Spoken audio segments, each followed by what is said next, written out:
Current talk section. Okay, Aparna നല്ല പേര് പറഞ്ഞിട്ടുണ്ടായിരുന്നേ. പേടിയുണ്ടോ? ഇല്ലല്ല. ഓക്കെ, ഫസ്റ്റ് ഒന്ന് സെൽഫ് ഇൻട്രൊഡക്ഷൻ ചെയ്യാമോ? എന്റെ പേര് അപർണ. ഞാനിപ്പോ ഹോസ്പിറ്റൽ അഡ്മിനിസ്ട്രേഷൻ അബോധയിൽ പഠിച്ചിറങ്ങി ഇപ്പൊ ഇന്റേൺഷിപ്പിൽ കയറിയിരിക്കുകയാണ്. തൃശ്ശൂരാണ് വീട്. തൃശ്ശൂരാണല്ലേ പറഞ്ഞ വീട്? ഓക്കെ, വീട്ടിലപ്പോ ആരൊക്കെയുണ്ട്? ഞാന്, അമ്മ, ഹസ്ബൻഡ്. അബോധയെ കുറിച്ച് എവിടുന്നാണ് അറിഞ്ഞത്? ഞാൻ ഇൻസ്റ്റാഗ്രാമിന്ന് ആഡ്സ് ഒക്കെ കണ്ടിരുന്നു, അങ്ങനെ അറിഞ്ഞു. അപ്പം ഇവിടെ ക്യാരിങ് ആയിരുന്ന സമയത്തല്ലേ അബോധയില് ജോയിൻ ചെയ്തത്? ക്ലാസ് എന്തെങ്കിലും ബുദ്ധിമുട്ട് എന്തെങ്കിലും ഉണ്ടായിരുന്നു? എനിക്ക് വലിയ ബുദ്ധിമുട്ടുകളൊന്നും തോന്നിയില്ല, എളുപ്പമായിരുന്നു. കറക്റ്റ് 3 മാസം കൊണ്ട് തീർക്കാൻ പറ്റിയിട്ടുണ്ടായിരുന്നു. 3 മന്തിന് മുമ്പ് കംപ്ലീറ്റ് ആയി. ആണല്ലേ? അപ്പം ക്ലാസ് ഒക്കെ എങ്ങനെ ഉണ്ടായിരുന്നു? നമ്മുടെ കോഴ്സ് കഴിഞ്ഞ ഉടനെ തന്നെ ജാബ് സെക്ഷൻ അറ്റൻഡ് ചെയ്തിട്ടുണ്ടായിരുന്നോ? ഞാൻ ഐഡിയ വന്നപ്പോ അറ്റൻഡ് ചെയ്തായിരുന്നു. ഓക്കെ, അപ്പം ക്യാരിങ് ആയി 3 മാസം കഴിഞ്ഞിട്ട് ഉടനെ അറ്റൻഡ് ചെയ്തപ്പം കോൾ വന്നിട്ടുണ്ടായിരുന്നോ കമ്പനിയിൽ നിന്ന്? ഉടനെയല്ല, ഞാൻ കുറച്ച് ഗ്യാപ്പ് ഇട്ട് കഴിഞ്ഞിട്ടാണ് പിന്നെ അറ്റൻഡ് ചെയ്തത്. പ്രസവമൊക്കെ ആയ കാരണം അത് ചെയ്യാൻ പറ്റിയിരുന്നില്ല. അപ്പൊ അത് കഴിഞ്ഞിട്ട് അറ്റൻഡ് ചെയ്തപ്പോ അതിന് കോള് വന്നിട്ടുണ്ടായിരുന്നു. പക്ഷെ ചില തടസ്സങ്ങൾ മൂലം പോകാൻ പറ്റിയില്ല. ഇപ്പൊ എവിടെയാണ് ഇന്റേൺഷിപ്പ് കിട്ടി? Nile hospital. അതെവിടെയാണ്? കൈപ്പറമ്പ്. അവിടെ എങ്ങനെയുണ്ട് ഇന്റേൺഷിപ്പ് തുടങ്ങി? ഇപ്പൊ എത്ര നാളായി ഇന്റേൺഷിപ്പിൽ കയറിയിട്ട്?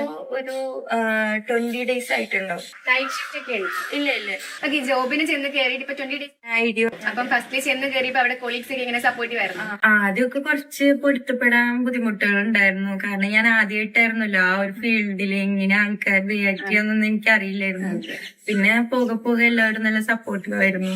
Okay, Aparna first hospital administration എന്നൊരു കോഴ്സ് അബോധയിൽ എടുത്ത സമയത്ത് 2800 രൂപയായിരുന്നു ഫീസ് വരുന്നത്. അന്ന് ആ ഒരു ഇതില് അത്ര അഫോർഡബിൾ ആയിട്ട് തോന്നുമായിരുന്നു? അന്ന് ആ ഒരു ഇതിൽ കോഴ്സ് എടുത്തപ്പം ഓക്കെ ആണ്, എന്റെ ലൈഫിൽ ഇത് ഓക്കെ ആയിരിക്കും എന്നൊരു തോന്നലുണ്ടായിരുന്നു?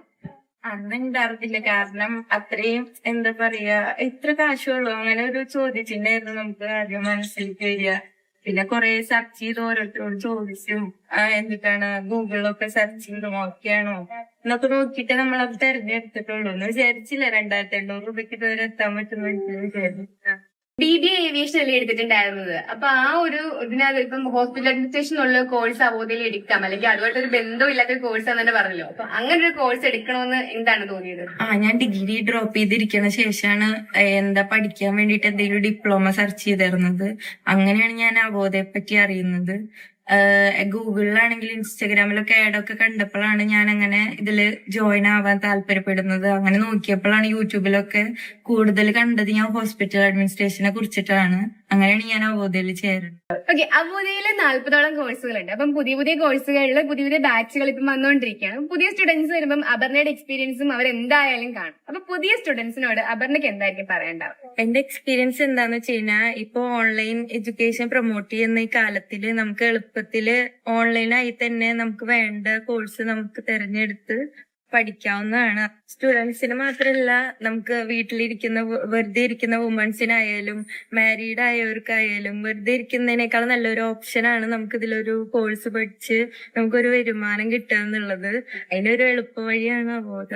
അത് മാത്രല്ല, നമുക്ക് ഒരു പാഷൻ ഉണ്ടെങ്കിൽ നമുക്ക് അതിലേക്ക് എന്തായാലും എത്തിച്ചേരാൻ പറ്റും. അതിന് നല്ലൊരു പ്ലാറ്റ്ഫോമാണ് അബോധ. ഇതിലുള്ള കോഴ്സുകളൊക്കെ നമുക്ക് ഓരോരുത്തർക്ക് അതിന് പറ്റിയ കോഴ്സ് എടുത്ത് നമുക്ക് അതിലേക്ക് എത്തിച്ചേരാൻ പറ്റും.